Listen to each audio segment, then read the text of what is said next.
We return today to the book of Acts, chapter 12, verse 7. Suddenly an angel of the Lord appeared. "Quick, get up," he said, and the chains fell off of Peter's wrists.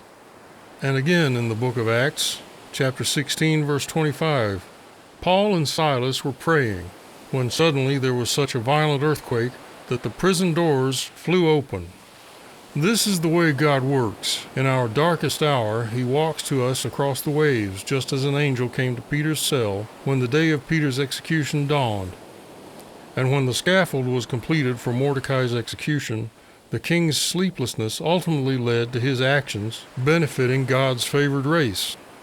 You may have to experience the very worst before you are delivered, but you will be delivered. God may keep you waiting, but He will always remember His promise and will appear in time to fulfill His sacred word that cannot be broken. God has a simplicity about Him in working out His plans, and yet He possesses a resourcefulness equal to any difficulty. His faithfulness to His trusting children is unwavering, and He is steadfast in holding to His purpose. In Joseph's life, we see God work through a fellow prisoner, later through a dream, and finally through lifting Joseph from a prison to the position of governor. And the length of Joseph's prison stay gave him the strength and steadiness he needed as governor. It is always safe to trust God's methods and to live by His clock.